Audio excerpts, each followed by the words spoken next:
to Crypto Decoded. This is our first episode, so I don't know. Do you know?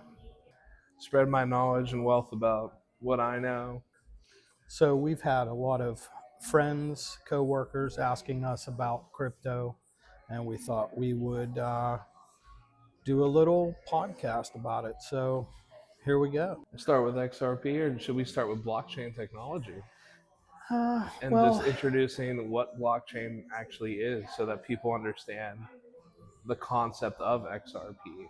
so basically, our podcast is geared towards people just getting into crypto and blockchain. So we thought, we'd be able to give a little bit of a conversation explaining it. And also, we have playlists that we've created on the channel. So if you look down below in our playlists, we have certain playlists about what is blockchain information, what is crypto information, and different things like that. And we'll continue to build those playlists up also.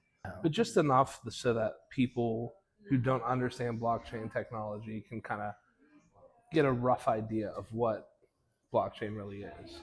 And we're seeing more and more in the news about it because it really is the wave of the future, being the great financial reset that's happening all over the globe, not just here in America. I mean, remember when Trump said that we would become the crypto capital of the world before he got elected? So that was partly what he was running on, was, the promise of crypto. Yeah, and that's like a huge step towards the next chapter in America's financial history. I mean, we started with the dollar, right? And eventually we went to paper money, and here we are with the next coming of age moment for how we transact.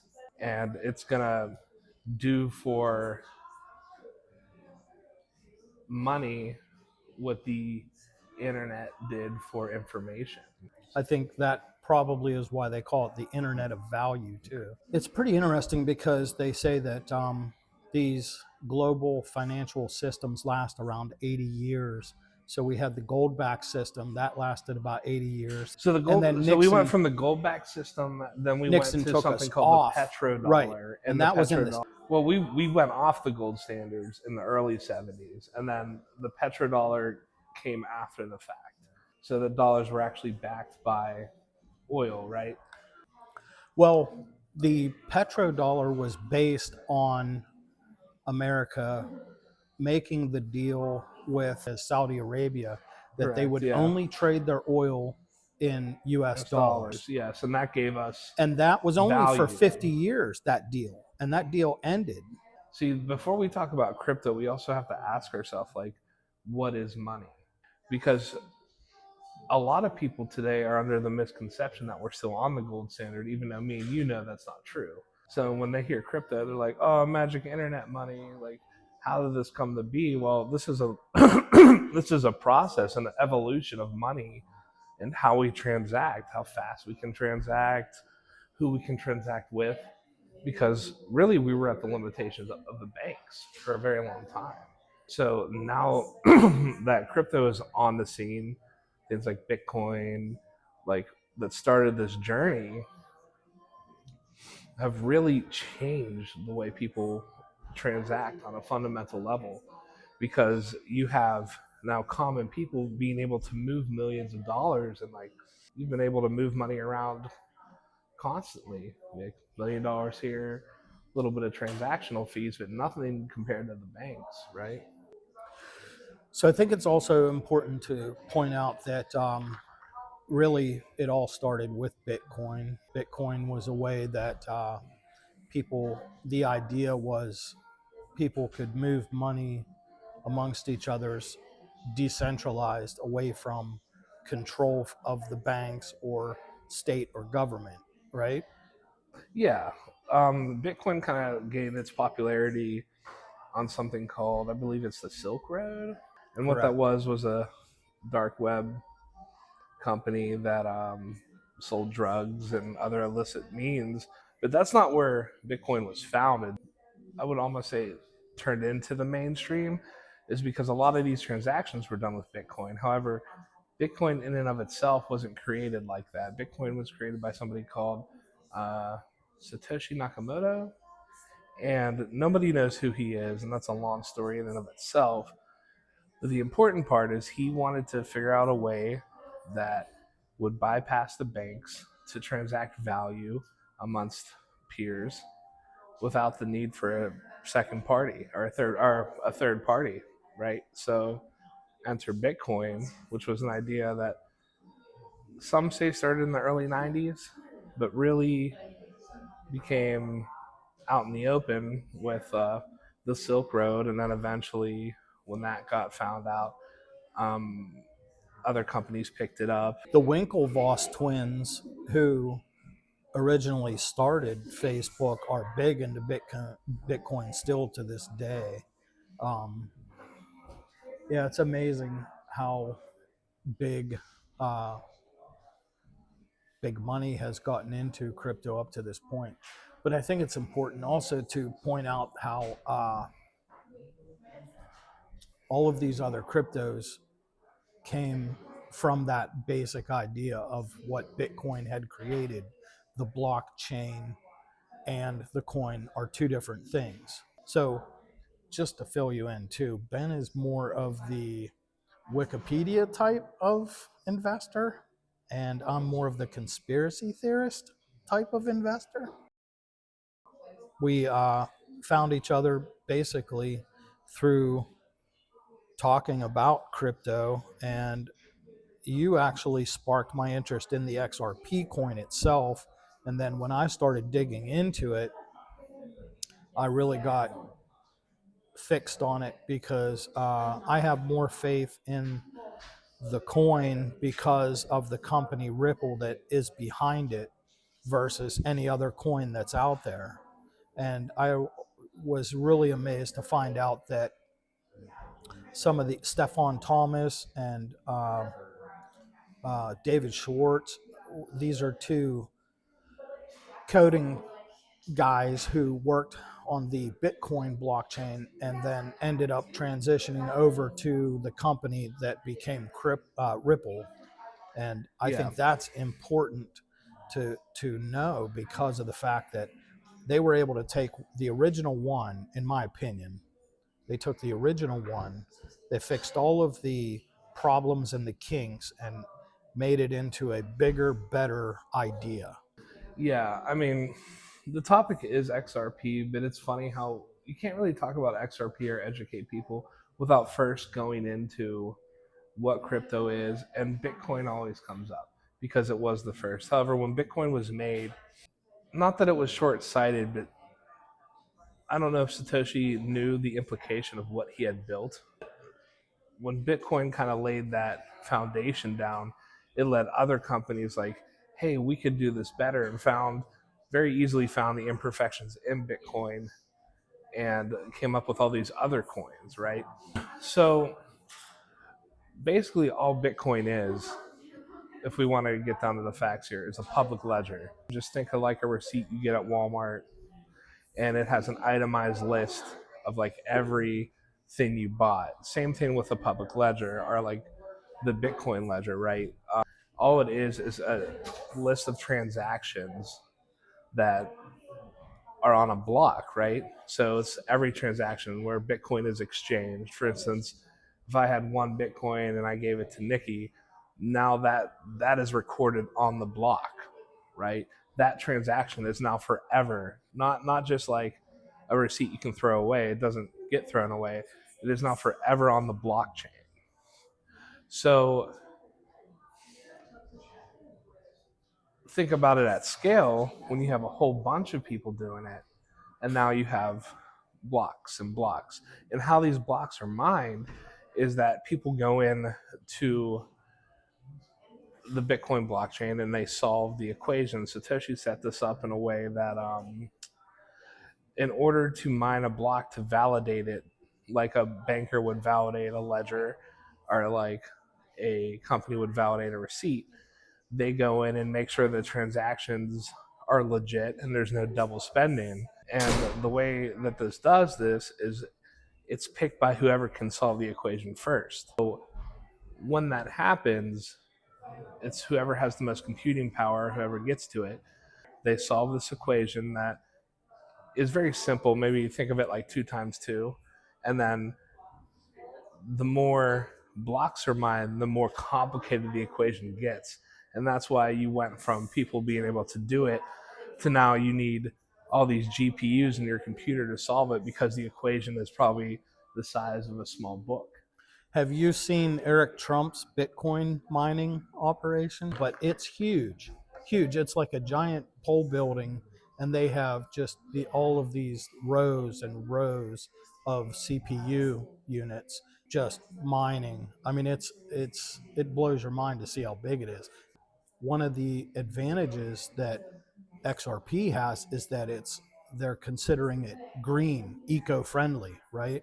Because all the XRP has been mined already. See, and that's the thing with Bitcoin, and the difference right off the bat is there's 21 million Bitcoin. That's all there will ever be.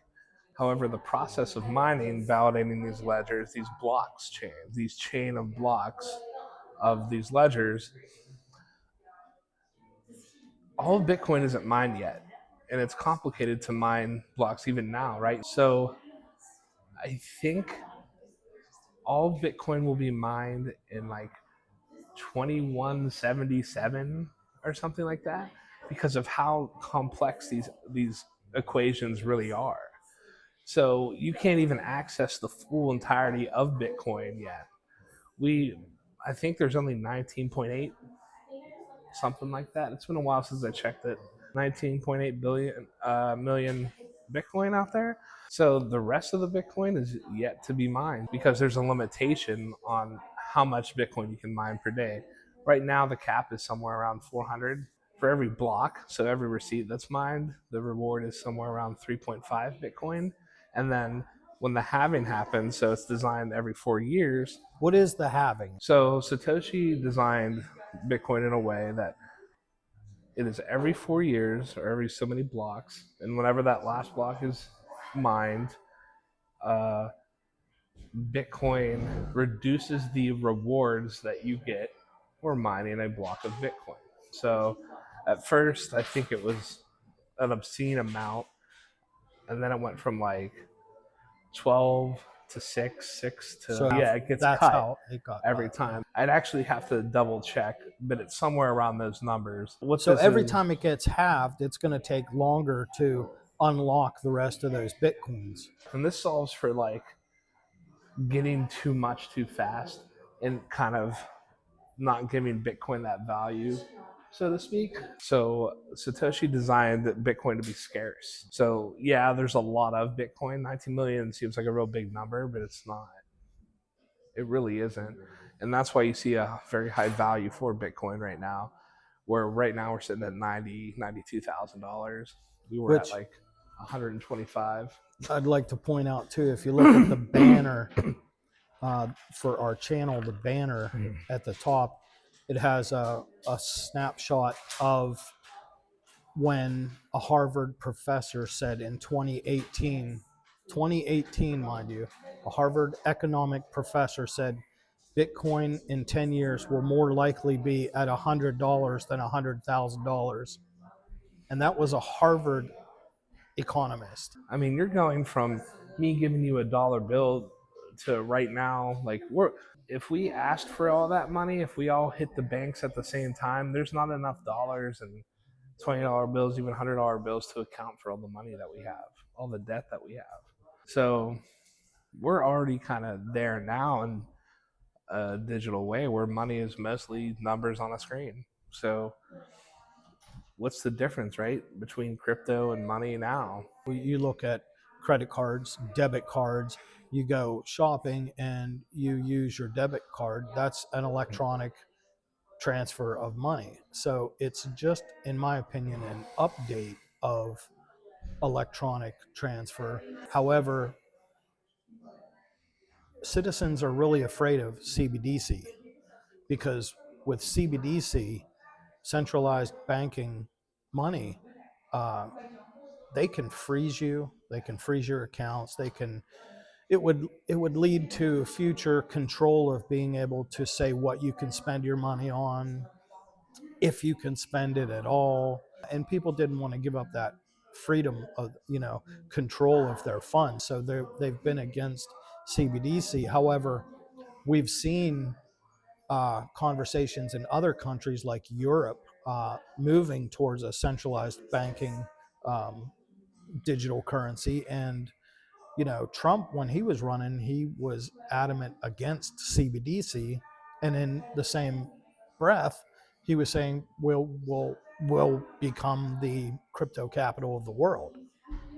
And it's amazing how these regulations are in the process of being passed right now. We had the Genius Act passed, Yeah, and which that was the gave regulation to stable coins, which we'll get into stable coins and crypto coins later on in more detail. But um, you know, when you look at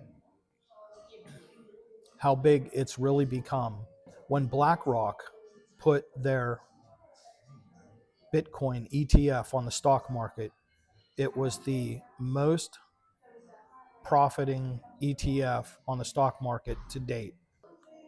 And now we have the XRP ETFs that in a month, with only 5 of them live on the stock market, took in over $1 billion. And I see that becoming a powerhouse and a monster.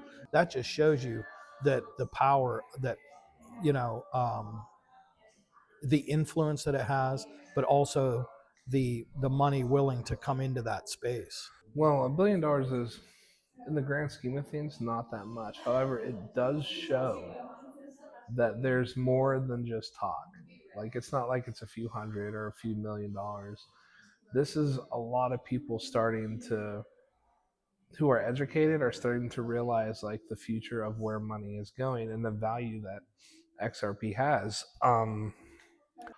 The fact that the XRP ETFs are still kind of brand newish, and there's $1 billion. I mean, In 1 month. in 1 month, that's pretty remarkable.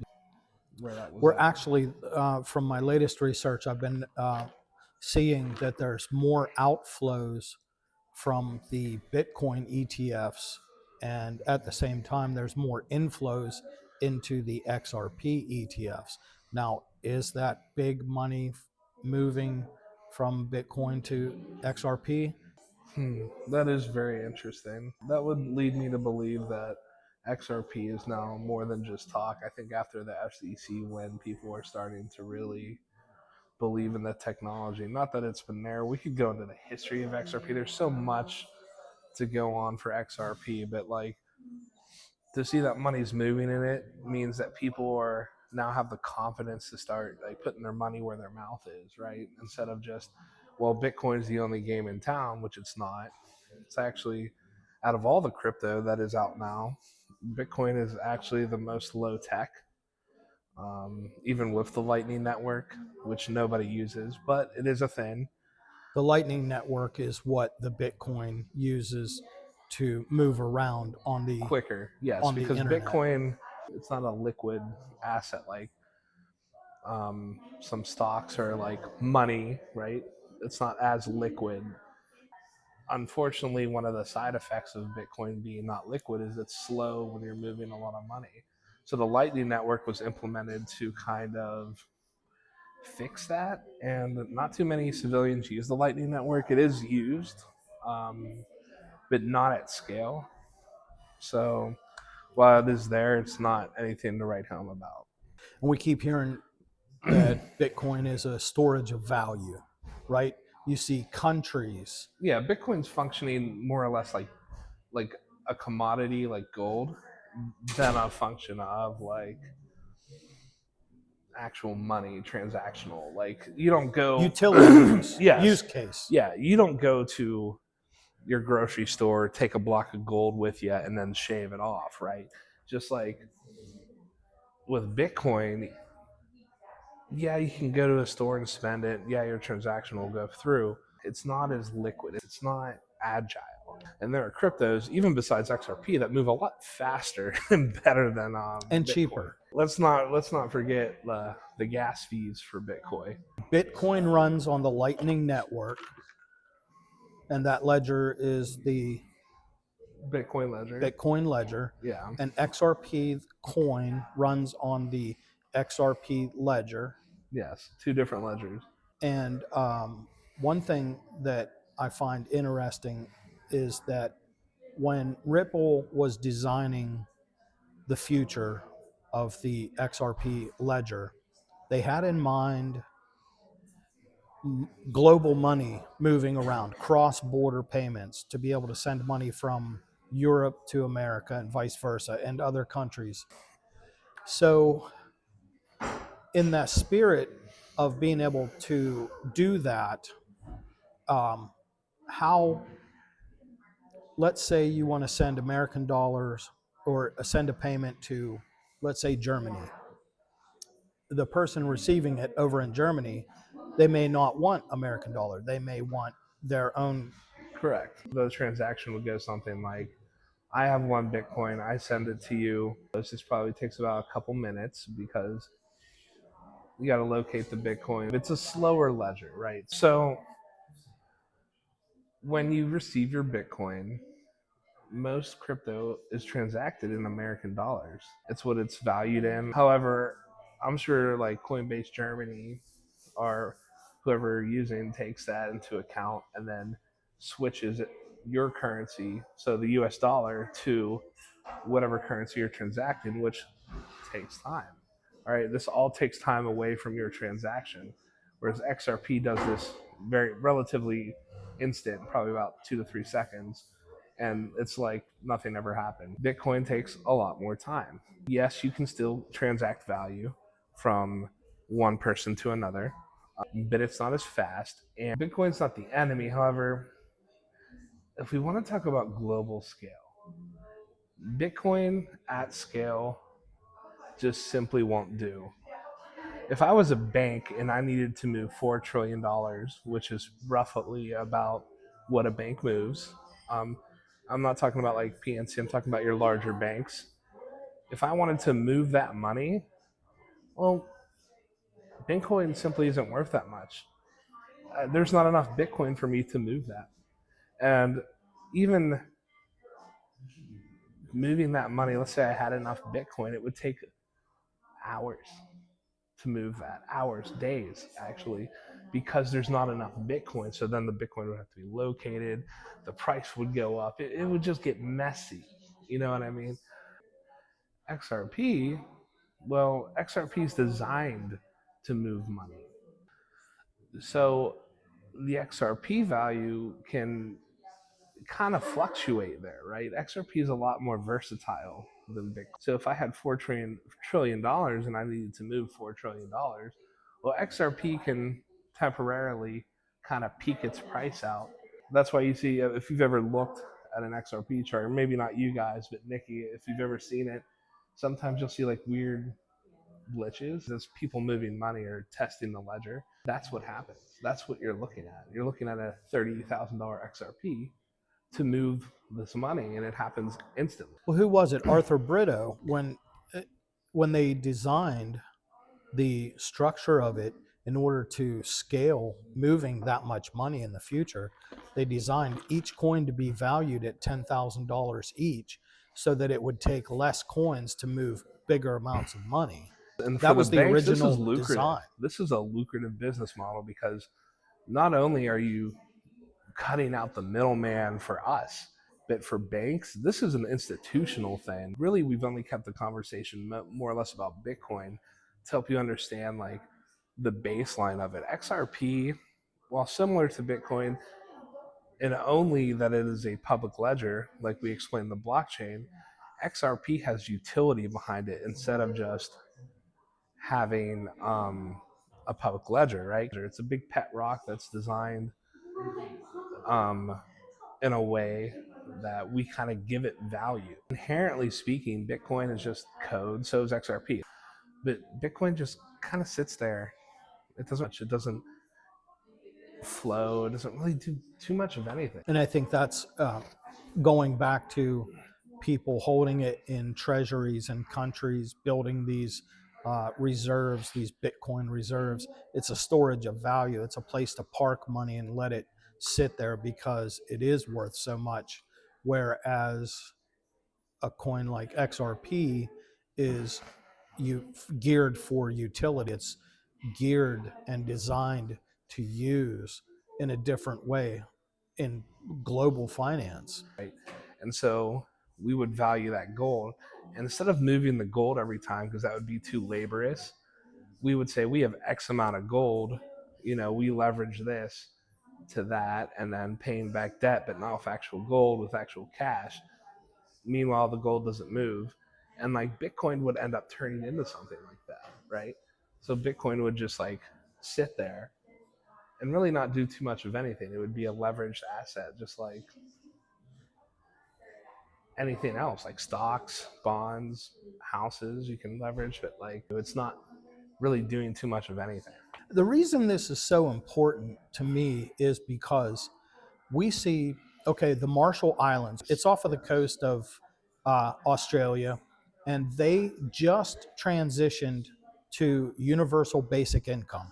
They're the first country, and they just did this the other day. The first country to transition to universal basic income. They're using blockchain and cryptocurrency to distribute that universal basic income. Not only that, but Dubai. Yeah, for a long time now. Just the other day, they sold real estate on the blockchain, tokenized. They had 10,000 clients waiting for it to go live, and it sold out in under a minute. And they're using Ripple's blockchain. Doesn't shock me. Well, if they're using the XRP ledger, then XRP is being used because XRP is the gas token for the XRP ledger. Okay. So then, because XRP also works that way too. You could use a completely different coin and still use the XRP ledger to move the value. And that's one of the cool things about XRP is there's so much possibility to it. It's quite different than Bitcoin. It's quite a different coin. And yeah, there's Ethereum, but that's a whole nother subject too. Like Ethereum's just the internet of value. And if we get into the internet of value, that's a whole different discussion. But besides that, we'll have to get into more specific details about these different things. But, it's just a matter of fact that global finance has changed. It's electronic, it's digital, it's blockchain geared now. Digital money is running the world. I mean, the fingers are spreading out and getting into so many areas that it's at a point now where it cannot be ignored. Some of these coins that have great use case scenarios, like XRP is one, Algorand is one, Algo is good, yeah. HBAR is one, XLM. So, and I personally have multiple coins now. I have HBAR. I love too. What Flare's doing. They're wrapping their Flare coin to XRP, which is going to be, in my opinion, it's going to be a monster in the future. Do your own research. Again, look at our playlists and the different information that we have in the different playlists. Yeah, we're not getting into like the actual guts of it, like the internal components of it, which there are many, and it can get a little complicated, but it can be as simple or as complicated as you want it to be. In the overall scheme, because of the fact that you have so many different types of blockchains, you have so many different types of coins, you can simplify it by looking into one specific blockchain and the coin that is paired with that, like the XRP ledger and XRP coin. Yes, that is my all-time favorite coin, and what really got me interested, I know this is going to be cringy, but Elon Musk said something about it way before any of this, like before 2020. It was like 2017, 2018. Elon Musk was like, this is going to be the next like big thing. and then it kind of died down. You didn't hear too much after that. But I that kind of think- stuck with me, and I that's how I think- did mine. I think the reason we don't hear much about it is because there's quite a few, like there's like 1,700 that I heard non-disclosure agreements, NDAs, companies that Ripple's been working with. So let's say if BlackRock has an NDA with Ripple, then when BlackRock is on CNBC or Squawk Box or whatever, and they ask them about Ripple, they can't talk about it because of the non-disclosure agreement, Ripple, as an example.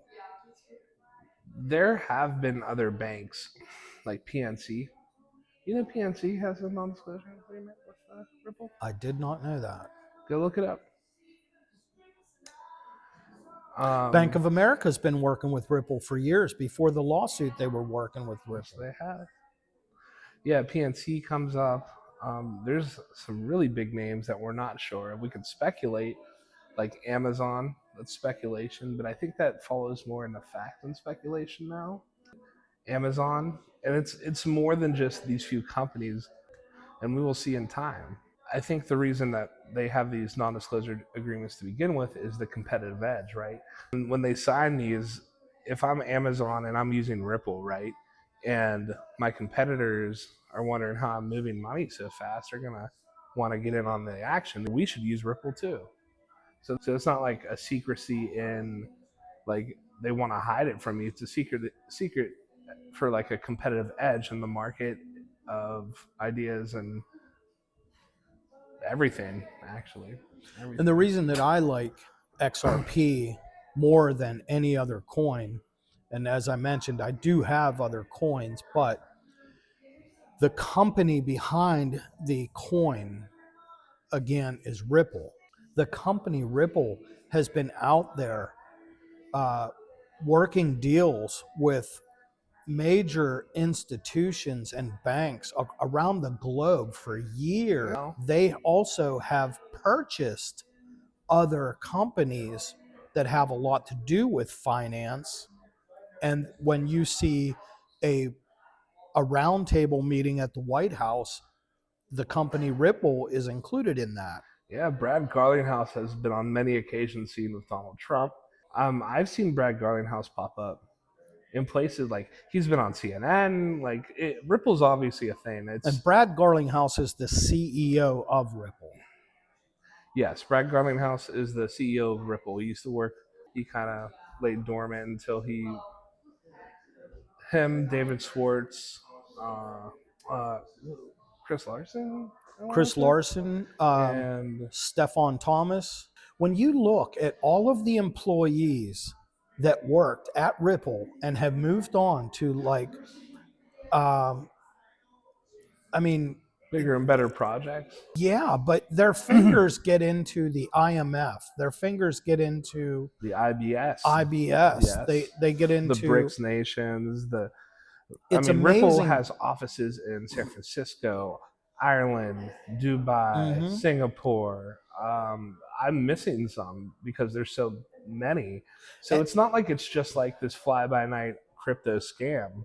There's something more to this story than just saying, oh, there's a coin out there, it can transact value real quick. Well, it's much, much deeper than that. Like, this thing has roots. And while they had an SEC battle, which we're not going to get into right this second, they planted a garden while they were getting screwed here in the United States. So now that XRP has won that or Ripple has won that lawsuit. The Securities and Exchange Commission was suing Ripple. Correct. And they were suing Ripple. Statement that Ripple was, or XRP is a security, and it's not a security. That they were selling XRP coins to institutions without a license. Yeah, which none of that was true. It was okay for them to sell it on the exchanges, but they weren't allowed to sell it to institutions without the license of it being a security. However, that lawsuit has been finalized. It's over, which now gives credence that XRP has legal clarity. And first crypto in the United States, mind you, to have legal clarity. Right. before Bitcoin. Before Bitcoin and Ethereum. You heard that right. The only legal or any legal clarity in the United States right now for any kind of crypto is XRP and then the stablecoin bill. Mm-hmm. The Not stablecoin bill was the Genius Act. And what's coming up on January 15th is supposed to be the markup of the Clarity Act, in which I just heard this morning through my research that it may even just pass on the 15th. And I believe personally it will be game on. yeah. Once once this takes off, you talk about like AI taking off and all this thing. This is going to be such a rapid and violent change in the way things work that you could wake up tomorrow and the world can be completely different. Obviously, maybe not in a day, but a couple months later, you know, the financial system is totally changed and you wouldn't be able to tell the difference. And that's what's been going on in the background while everyone is worried about the prices of things and worried about money and the economy. The economy is changing from the inside out. And that's what's beautiful about crypto and how seamlessly and how all these institutions have their hands in this, right? Well, I think that was a pretty good introduction for our very first video. We did jump around a lot, but there's a lot to cover. And there's a lot more to the words we're saying. I can't fit crypto in an hour block, No. but we can kind of dust over different parts of it. Like we could have a 3 hour long discussion about Bitcoin and its roots and Satoshi Nakamoto and the four Satoshis and Homeland Security and all that. We could do a separate Which I'm a big fan of that conspiracy. Yeah. I do believe that the United States government created Bitcoin. I think it was because of the fear of the losing the power of the U.S. dollar being or remaining the world's reserve currency. However, we're not going to get into that on this episode, but let us know in the comments what you would like us to discuss on the next episode. Yeah, absolutely. We can take this crypto by crypto if need be and analyze it like that. We can get into what is currency, what is fiat currency, what is money, because we've used money and currency now here very interchangeably, but there's a clear difference. Like, subscribe, share with your friends. Tune in to our next episode and be sure to check out all of the different playlists that we've created below to help you further your knowledge and research on your own. And you're still early, by the way. We're still a little early, but right now it is. We're starting to get past the point of you're early to like welcome to the party.